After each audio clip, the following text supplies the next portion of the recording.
De retour à Tout savoir, comme j'ai dit avant la pause, j'aurai la chance de parler avec l'auteur Monia Mazik, qui est très connue dans la région. Mais je pense que je suis la seule animatrice qui n'est pas encore reçue en entrevue. Mais aujourd'hui, j'ai la chance de lui parler parce qu'elle vient nous parler de son nouvel ouvrage intitulé Histoire de Racine, paru aux éditions David.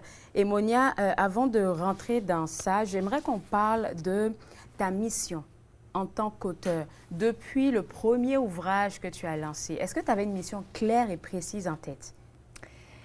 Parler vraiment de mission, c'est comme un peu, moi je dis un peu puissant, parce que je ne pense pas quand j'ai écrit mon premier livre, je n'avais pas vraiment une idée que j'allais continuer nécessairement dans l'écriture et de devenir autrice. Primée plusieurs fois. Oui, oui, j'aime beaucoup écrire. Ouais. Et il faut dire aussi que le premier livre que j'ai écrit était autobiographique et donc était aussi une histoire très importante pour moi et pour tous les Canadiens, je pense. Mais je suis vraiment heureuse que depuis, j'ai pu continuer dans cette mission-là qui est devenue clairement comme une mission, celle de l'écriture, mais celle aussi d'écrire sur des sujets qui m'affectent aussi bien personnellement que les gens qui sont autour de moi ou les gens qui ont peut-être un parcours similaire, celui de l'immigration, celui de communautés racisées. Donc, je suis contente que finalement, oui, c'est devenu un peu comme ma mission pour m'exprimer, mais aussi pour parler de ces histoires qui me concernent et qui concernent beaucoup comme moi. Est-ce que c'est la première fois que tu te penches vraiment sur tout ce qui a rapport avec l'immigration, je veux dire le déracinement même carrément, hein? Est-ce que c'est la première fois que tu vas toucher à ces thématiques-là? D'une manière assez profonde, oui, mais quand même avec mon livre Du pain et du jasmin qui parle de la révolution ou bien des émeutes qui sont passées pendant le printemps arabe. Il y a un peu de ça, il y a un peu de l'immigration, il y a un peu aussi conflit intergénérationnel. J'en ai parlé aussi dans mon roman Farida, mais je pense que c'était comme, je dirais pas superficiellement, mais c'était pas vraiment le cœur de l'histoire, alors qu'avec Histoire de Racine, ça ne parle que de ça, une histoire et encore une autre et encore une autre. Donc oui, avec beaucoup de profondeur. Je vais te retirer ton chapeau d'auteur pour un instant et te poser une question personnelle. Parlons de même pas ton projet d'immigration, mais ton intégration ici en tant qu'immigrante au Canada. Comment toi tu l'as vécu? Grosse question, je sais, grosse question. Oui, parce que ça fait quand même maintenant un bon bout de temps que je suis ici, 30 ans, donc j'ai l'impression qu'on oublie qu'on est bien intégré et là, pouf, il y a quelque chose qui arrive. Exactement. Et là, on se retrouve un peu comme nus. Et donc, il faut un peu aussi réapprendre c'est comme ça, à accepter le fait. Parce que je pense que pour moi, je suis immigrante, mais il y a des moments où je me suis dit non, ça va, c'est là ma vie, c'est là où mes enfants ont grandi, c'est là où j'ai fait ma vie, c'est là où vraiment où je travaille, où je vis. Et là, il y a des incidents, on lit une nouvelle dans un magazine ou quoi que ce soit sur notre téléphone. Et là, je me rends compte que non, je suis toujours cette autre personne. Parfois, ça peut être d'une manière un peu, disons, subtile, pas très claire, pas très méchante. Mais parfois, c'est méchant, parfois, c'est quand même vraiment confrontant. Et donc, je crois que c'est quelque chose même si on l'oublie soi-même, les autres vont nous le rappeler d'une manière ou d'une autre. Et je pense que ça fait partie de mes identités multiples, parce que c'est comme ça que je veux me définir. Et en tant que personne immigrante, je pense que tu viens de le dire, les personnes souvent vont avoir, je vais les appeler des maladresses. Ils vont faire certaines maladresses. Ce sont des maladresses, ce n'est pas quelque chose qui est voulu, ce n'est pas conscient. Et on a tendance, en tant que personne immigrante, à très souvent se mettre sur la défensive. Mhm. En lieu et place de chercher à comprendre que certaines fois, la personne en face de moi, elle n'est juste pas éduquée sur comment, je vais utiliser le terme dealer Oui. avec la personne qui est en face. Et j'ai déjà partagé un exemple personnel où est-ce qu'il y a quelqu'un qui me demandait comme ça, comment ça se fait que tu parles si bien français? Je me suis offusquée. Je me suis dit, mais attends, mais je parle français comme tout le monde, pourquoi tu me poses la question? Mais finalement, c'était juste une curiosité saine. Oui.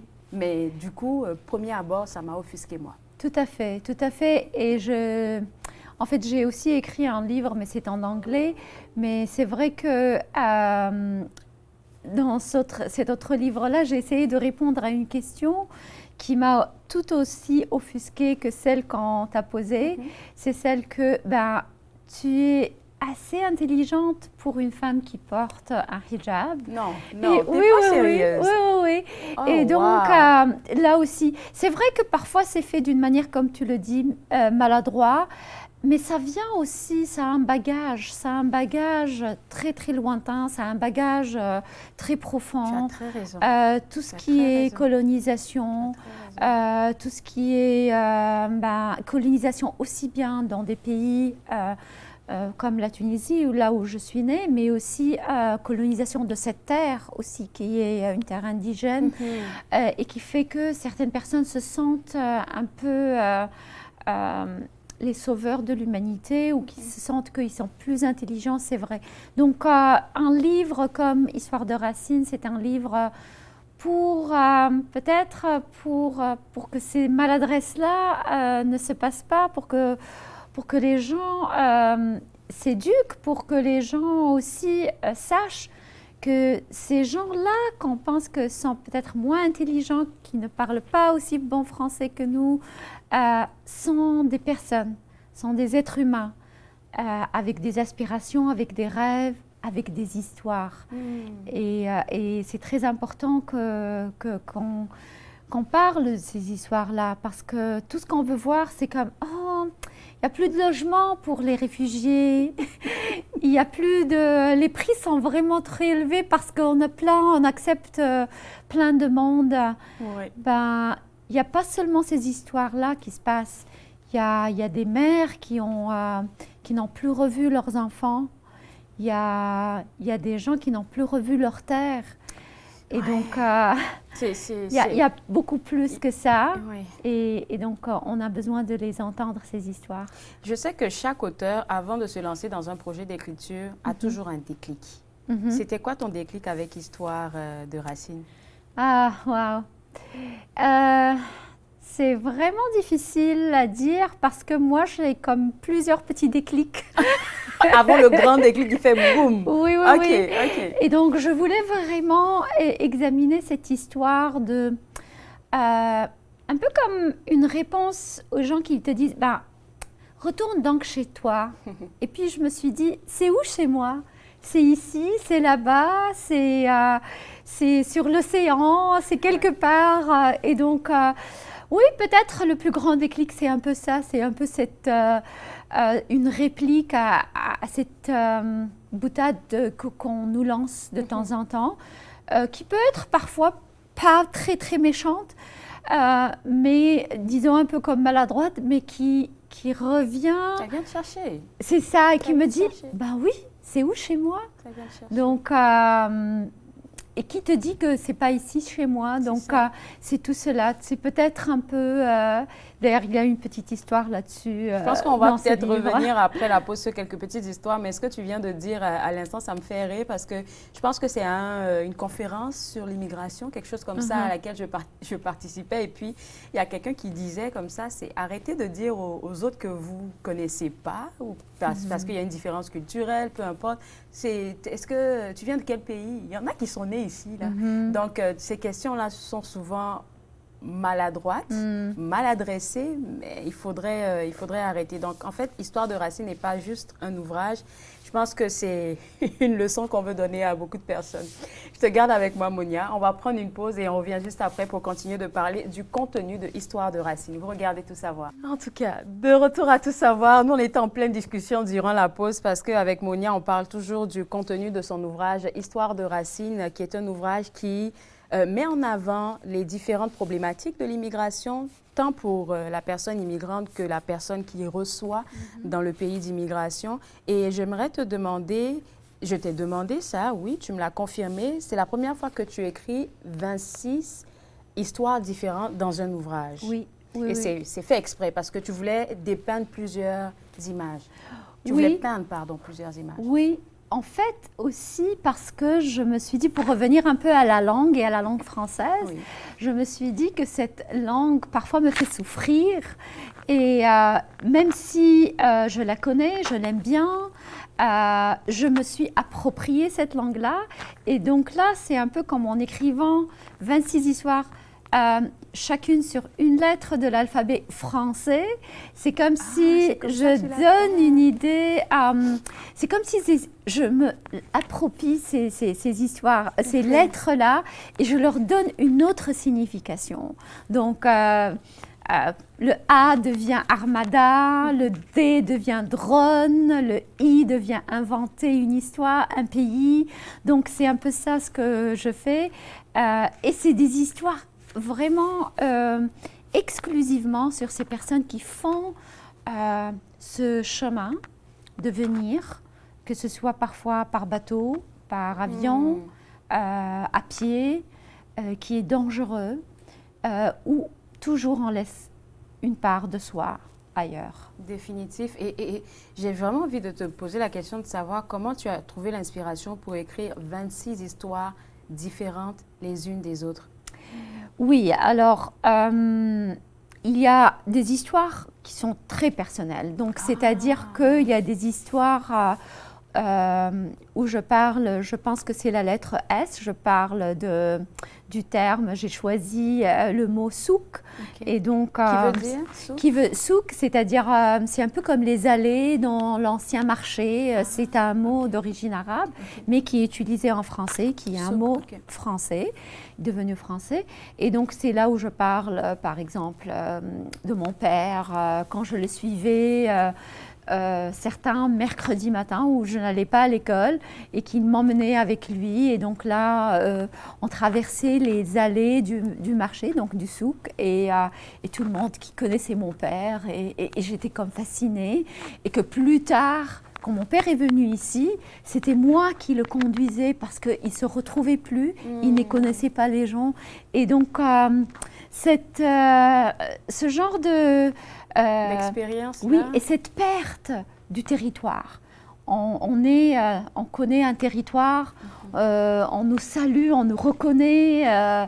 Et puis là, quand on grandit, moi je vois plein de jeunes immigrants qui deviennent ceux qui prennent leurs parents dans les rendez-vous avec le médecin. Ce sont les jeunes parfois qui font ça alors que ils sont supposés être aidés et ce sont eux qui aident leurs parents. Il y a pas de problème, mais ça devient une autre dynamique dans les familles. Donc, c'est un peu ça il y a parfois aussi des histoires que j'ai inventées en lisant tout simplement le journal. Et c'est ça, ou en écoutant des histoires. Et puis là, je me dis, ah oui, j'aimerais bien écrire quelque chose là-dessus. Et donc, ça donne 26 petites histoires, à la fois imaginées, mais aussi réelles. Et voilà. Écoute, quand on parle des différentes thématiques qui se retrouvent dans Histoire de Racine, on parle de l'identité, on parle de la guerre, on parle du racisme contre les réfugiés et immigrants. Et j'aimerais revenir sur, je l'ai surligné même en jaune dans mes notes, le racisme contre les réfugiés et les immigrants. En ce moment, le pays reçoit beaucoup d'immigrants, beaucoup de personnes réfugiées, vu qu'est-ce qui se passe ici et là. Je pense à Haïti, on vient de parler de la crise au Congo tout à l'heure avant toi. Qu'est-ce que tu fais ressortir dans cet ouvrage lorsque tu mentionnes le racisme contre les réfugiés et les immigrants? C'est assez lourd comme sujet quand même. Oui. très, très, très important. Je pense, j'espère du moins que ce livre, s'il pourra faire quelque chose, changer quelque chose, c'est l'humanisme, c'est l'humanité de ces gens-là. Parce que quand on en parle, c'est toujours... parfois, ça quand même, c'est comme, ça part un peu de pitié, ça part un peu de sentiment de pitié, qui n'est pas toujours mauvais, mais ça ne peut pas rester seulement un regard de pitié ou un regard de victime ou un regard je ne sais pas, parfois de peur et parfois même de haine, parce qu'on pense ces gens-là viennent, ils vont chercher nos travail, c'est-à-dire qu'ils vont prendre notre job, ils vont vraiment, c'est ça, prendre notre place. Et donc cette crainte, et donc, comme tu dis, le racisme, ces préjugés, ça va ressortir, ces préjugés-là qu'on avait. Et donc, pour moi, c'est juste pour dire, ces gens-là souffrent aussi d'une autre manière. Ils ne sont pas là juste pour l'aspect économique. Ils ne sont pas juste là. Ils ont des histoires, ils ont une civilisation. Ils ont un pays, ils ont des familles, des mères, des enfants. Et c'est souvent difficile de laisser tout ça. Voilà, et donc venir, ce n'est pas facile. Venir parfois, oui, par exemple moi, je voulais vraiment venir ici parce que je voulais faire des études. Il y avait plein de choses qui m'ont poussé à venir ici. Mais il y a des gens qui ont été poussés pour venir ici.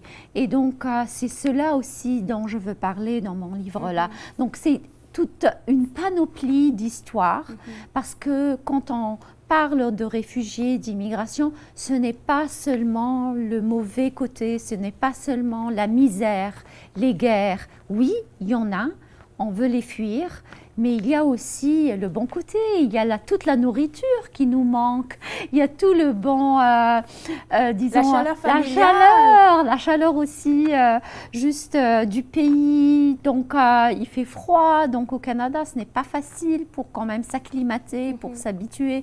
Donc, ce n'est pas tout mauvais, il y a aussi de bons côtés.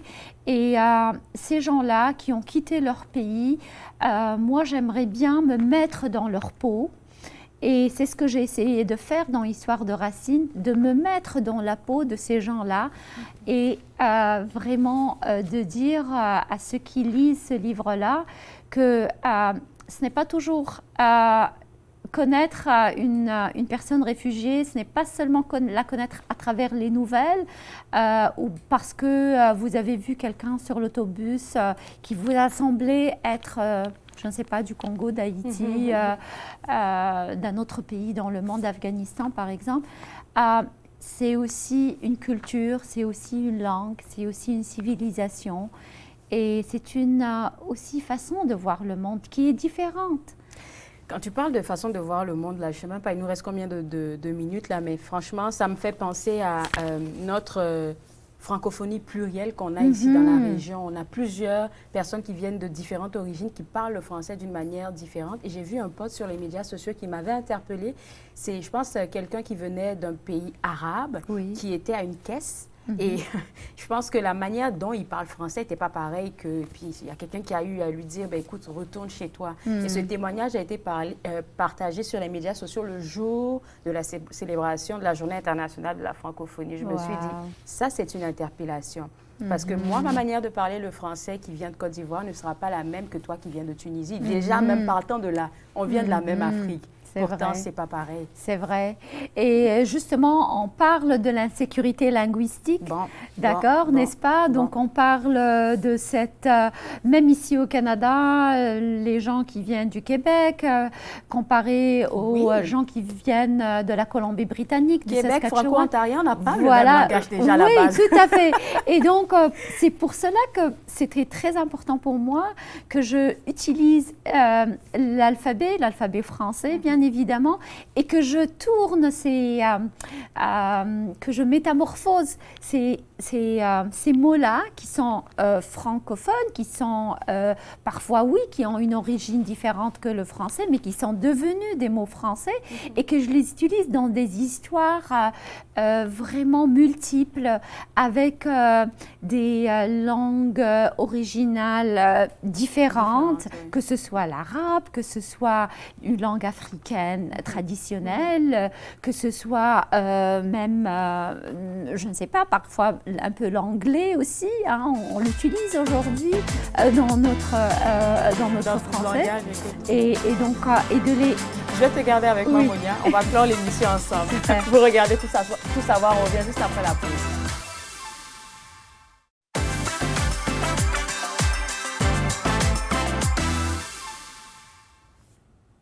De retour à Tout savoir, quand tu as Monia, je pense que tu dois la garder jusqu'à la fin de l'émission. Ce que j'ai fait, elle est venue nous présenter son ouvrage Histoire de Racine. Et avant la pause, tu terminais parce que tu parlais d'insécurité linguistique et tu avais un dernier mot par rapport à ça.